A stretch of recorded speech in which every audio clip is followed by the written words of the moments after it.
All right, hopefully this will advance my slides and I can move on. Okay, so yeah, my talk is entitled Will It Blend? And it's about writing a custom constraint solver for Blender using Cython.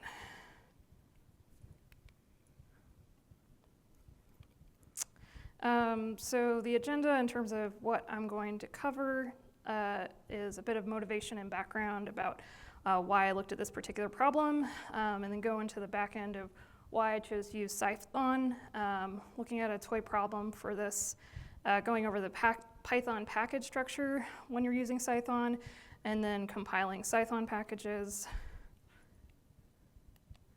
And then moving on to performance, so how you can use Cython to release the GIL, how you can profile Cython, and then on the front end, why did I choose to use Blender, and then going into some information about Blender developments and Blender add-ons.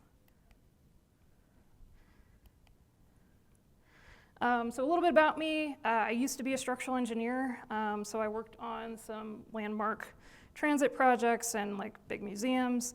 But for the past year, I've worked on software before that. I've been writing Python since 2015, but I've made the switch to entirely just working on software, mainly focusing on full stack web applications, doing a lot of data visualization. And you can find me at my blog. I write about some of this kind of stuff, and also I'm on Twitter.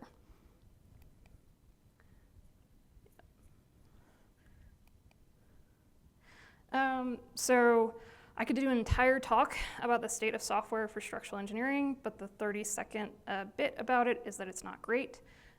You model building in commercial software to understand how it behaves under loads. You want it to move, but not too much.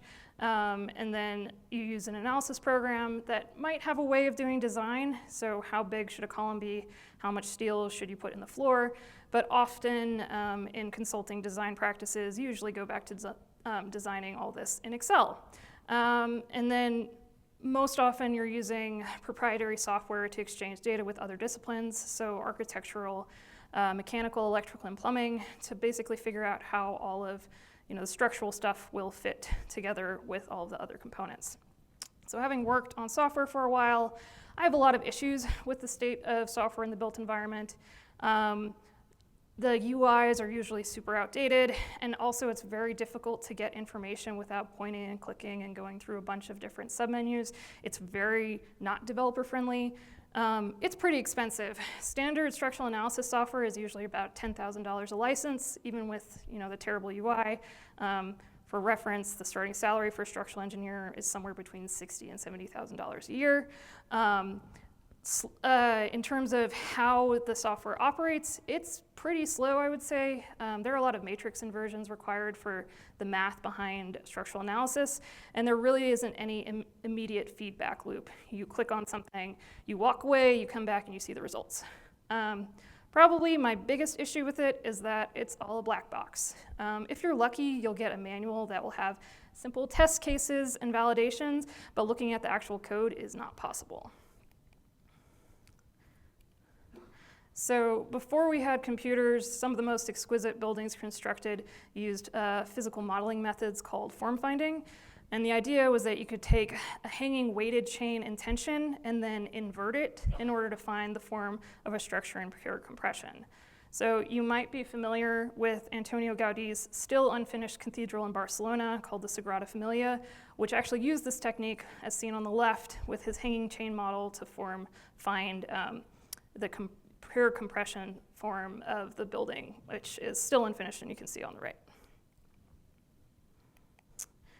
So today, the construction of the cathedral is being undertaken using computational geometric techniques, as well as computational form finding. So I also became interested in computer graphics a few years ago, as it's a field that's miles ahead of structural analysis in terms of using real-time simulation. There was one particular constraint-solving algorithm for form finding and real-time physics that actually has made it into built environment software through 2 plugin implementations in a commercial 3D modeling software called Rhinoceros. The examples shown here are from the original implementation of the algorithm called ShapeOp, which was developed at EPFL, but the one that's widely commercially used now is called Kangaroo 2.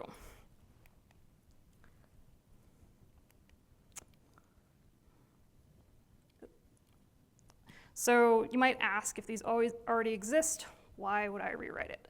My issues with this are that I still don't think the UI is great for that particular software. It's based on visual programming, which is really great for rapid prototyping, but it's not great for documentation or having reproducible processes. Even in this interface, it's not free. Rhino costs about $1,000 a license, which might put it out of reach for hobbyists. These implementations are not slow. What you were seeing on the previous slide was all real time, but there's still a little bit of a black box around the implementation. While ShapeOp is open source, it's kind of academic abandonware, but the physics engine for Kangaroo 2 is still not open source, but the constraint formulation, all those geometric constraints that feed into the engine are, and they're written in C#. So with those caveats, I wanted to try my hand at implementing this algorithm myself in Python, so to make it open source, accessible, and extensible. So moving on to the back end of how I built the Cython plugin, which I called Pymaxion.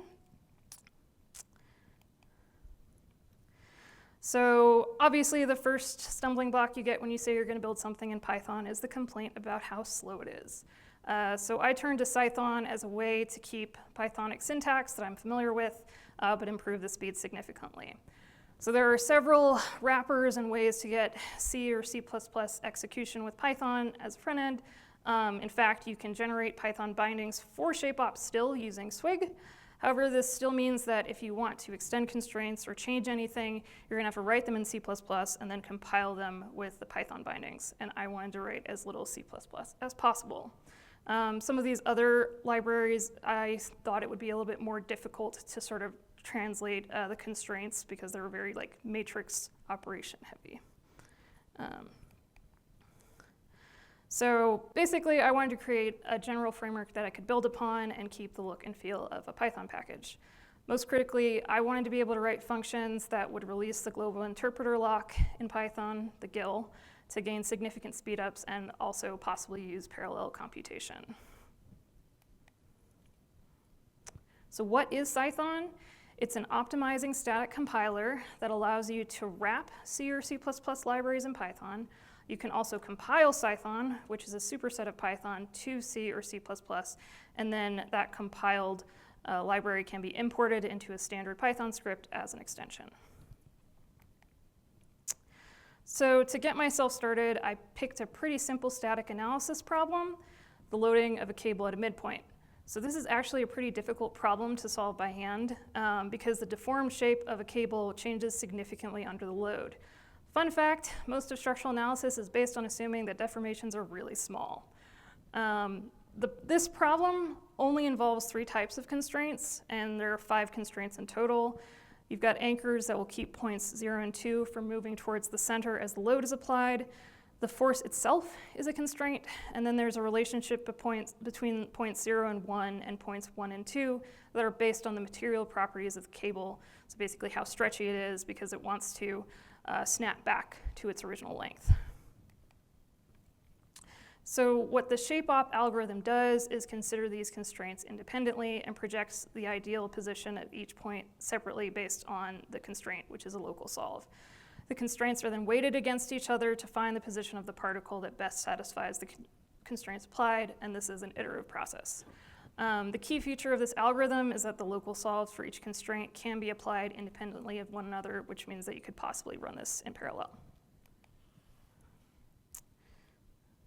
So ultimately, what I ended up with for this small problem was quite a large library, large number of files. So pxd and pyx file extensions are unique to Cython. Those pxd files are basically borrowing from C++ for header files, and then classes and methods are defined in the .pyx file. Okay, so I did end up writing a really small geometry library in C++ rather than dealing with wrapping an existing one, and that's just because I didn't want to deal with all of the licensing issues or large builds for some of the typical C++ like geometry libraries like CGAL. So the rest of the constraints were defined purely using Cython constructs, so each one of those required a pxd and a pyx file. So why do I need all those header files? In Cython, if you're planning on importing a module, you have to have a pxd file that corresponds with it. So one thing that did jump out to me in Cython is that you can't just subclass all over the place. You only get one level of subclassing, though a subclass can inherit from more than one superclass. So for my purposes, this was fine because I could just set that a constraint was the parent class, and then each type of constraint, so those anchors, those cables, those forces, those are a child class with its own calculate implementation based on the constraint. So this is a typical header file for the parent constraint class with all of the type declarations. So each of these types are prefixed with cdef, as they are data types and methods that will be used for running the program without the GIL, which means that they can't be Python objects. So cdef methods also cannot be called from Python. If you'd either need to define a cpdef method to do so, so that's something that will run either in Python or as a C extension, or you're going to have to write a Python wrapper around that function. So with the actual methods for the general constraint class, the calculate method is going to be overridden based on all of the constraints. So it just has to have the same signature. The sum moves method is common to all of the constraints because that's the local solve per constraint. So the calculate method for an anchor point is really simple. It's just a 3D vector in space that will return the point wherever it is in space to the original anchor point. The calculate method for a cable is a bit more complex, and you can think of it like the forces from stretching a rubber band, where the rubber band wants to return to its original slack shape, so it imposes opposite forces on the 2 points that you're holding in the system. So getting back to my first slide with the XKCD joke, you do have to compile Cython. I wrote a bunch of helper functions to make sure that Cython would properly identify all of the different components in different directories, as well as attaching some extra compilation arguments to compile against OpenMP in case I wanted to use OpenMP in the future for parallelization. So by default, Cython compiles to C, so I needed to specify C++ as the language. For the actual build command, the in-place flag ensures that the compiled files are going to be in the same directory as the base files, so that importing from the package is really clear. It just looks like it would be if you were importing a standard Python file. So once you've compiled a Cython package, you're going to get the dynamic library files. I'm building on a Mac, so I've got an SO extension. You're also going to get new C++ files that are at the same level. And these are giant files. There's like thousands and thousands of lines of generated C++ code, so not necessarily something you're going to want to go digging through. So I tested this out. It was significantly faster than the original, like, only vanilla Python methodology that I used. But while it was faster, I wanted to know how much faster it could be, and I wanted to figure out what the best way was to profile Cython code. So I mentioned wanting to use Cython so I could release the GIL to improve runtimes, but there are a number of steps you have to do before you can run Cython functions without the GIL. So you've seen this on previous slides a bit, but static typing and variable declarations are required. Other things that you can play around with to improve performance are taking some of the training wheels off on Python through adding compiler directives at the top of your files. So in this case, I took bounds check and wraparound and turned those off.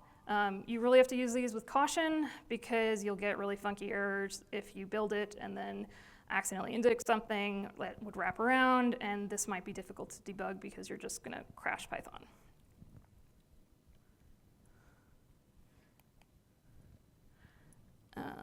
And then I also highly recommend writing Python wrappers for the functions that will compile just to C, because otherwise you can't access them.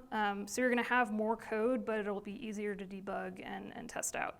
If you're not writing no-GIL functions, you can just use a cpdef function within Cython, and those can be called from either C or Python. So other items for no-GIL functionality, use cdef rather than cpdef or standard Python def functions. Though if you're not trying to optimize for no-GIL, you can absolutely mix these around in Cython for other use cases. Cython is pretty good about warning you when it compiles if you have incompatible Python objects that are still embedded in your code. And for these cdef methods, you'll also need to make sure that the signature matches in your pxd file and your pyx file, so all of the arguments as well as the no-GIL flag. One thing to note is that writing no-GIL in the signature of a method doesn't mean that it's automatically going to default to no-GIL when you run it. You're just indicating that the method can be run without the GIL. One of the biggest lifesavers for this project was a feature in Cython that lets you see inside each pyx file just how much Python is being called in the method. So if you pass the -a flag to the command line, it'll automatically generate an HTML file for whichever file you're looking at. And that file will highlight just how much of a method is accessing Python objects. So you can see in this block, because I'm using NumPy to create arrays, that means that I'm creating Python objects. So ND arrays are Python objects. How can I have arrays that work without the GIL? You can use memory views to access NumPy arrays and update them within a no-GIL block. And so this was really useful for me to be able to keep track of particle positions as a 3D position array that I could pass to the calculate methods for each constraint. Okay, so it's all this prep work. And once you've done that, it's time to release the GIL. All you have to do is add with no-GIL to the part of the function that you want to run with no-GIL. And you just have to make sure that any of the functions that are called within that block are also designated as no-GIL, and you've checked all of those previous steps. So you should see serious speedups in your code. I was able to see more than 100 times speedup once I released the GIL, which gave me near instant convergence for thousands of constraints. I still wanted to try out profiling with Cython, so I turned to PySpy, which is a low overhead profiling option that's implemented in Rust. So integrating this profiler into my code required a bit of setup, including adding some additional flags to my setup file to make sure that the generated C++ code from Cython would include line numbers. And then you also had to add it at the start of those compiler directives in each pyx file to have line trace set to true. My personal computer is a Mac, which works fine for some of the functionality of PySpy, but you can't profile native functions. So I ended up making a Docker container and ran PySpy with Linux. This was kind of fun to figure out how to make a container that would have the right permissions. So that's what that first command is. The second command includes flags that ensure that native subprocesses are recorded, and then all of that is going to be output for the results to a flame graph. And then the last command is just copying the flame graph out of the Docker container into my regular directory so that I can take down the container once it's finished running. And so what I was able to get was a flame graph that gave me an idea of which processes during my simulation were taking the longest. It actually turned out the assembly of the particle system and translating all of the Python objects to C, so basically like initializing all of the objects, that was what was taking the longest. So moving on to the front end, this is great. I've made something that runs fast, but I can't see it. So I don't have any nice visuals of the simulation yet. And I didn't want to reinvent the wheel, so I decided to integrate Pymaxion with a well-established open source 3D graphics program called Blender.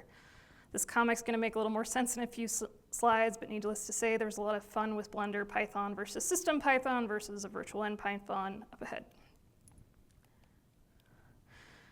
So what is Blender? As I mentioned, it is free and open source with the GNU GPL license. I've only listed a few of the possibilities with Blender, which well exceed the capabilities of Rhinoceros, which was the other 3D modeling program I was familiar with. Though figuring out how to do anything in Blender is like drinking from a fire hose. There are a lot of different things you can do with it. I barely scratched the surface with Blender with what I was doing with Pymaxion, because I was just mainly working with meshes. Blender also has a really well-developed Python API, though most of its underlying code is written in C or C++.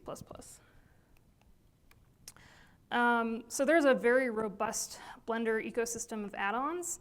I've added some of my favorites from the built environment, though SphereChalk is more general purpose because it's a visual programming interface that's similar to Grasshopper, which is really commonly used by architects with Rhino.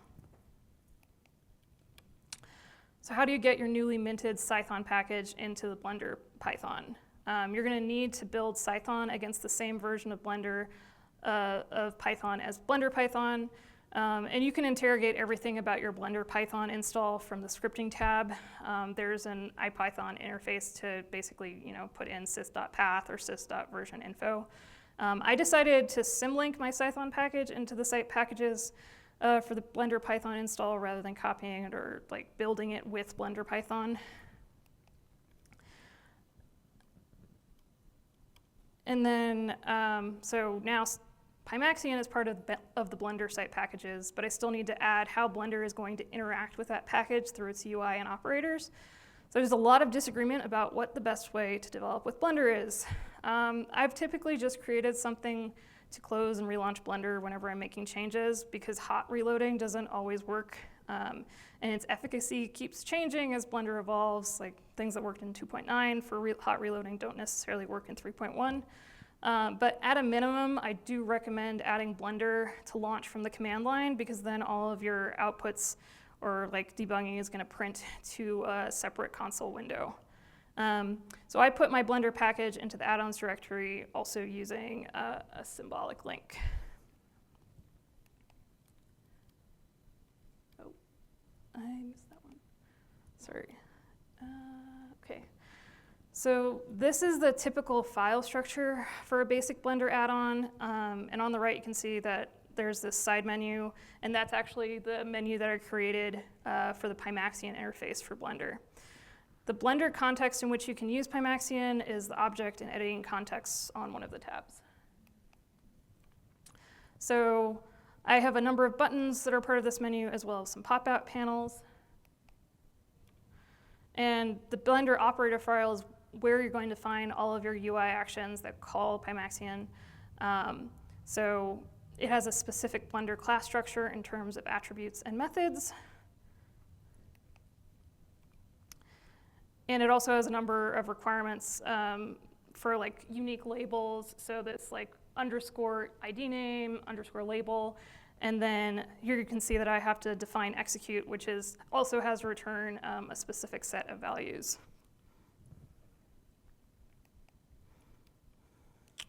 So for all of those nice panels, you have to have a specific prefix in order to the specific attributes.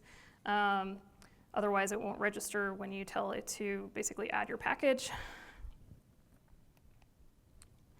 And so within, I've got these pop-out panels. You have some additional attributes that you can set basic values. So in this case, it's adding the strengths of the constraints with scientific notation. And then all of these UI panels have a draw method. So most typical add-ons also have a property file, and you have to register every single constant that you use for those menus, which in my case resulted in a lot of code pretty quickly. So rather than using a properties file, I decided instead to put those constraints and basically their bounds, so all of the options for how precise that value is going to be that the user can set. So I put that into a JSON file that basically groups each set of values by the type of constraint.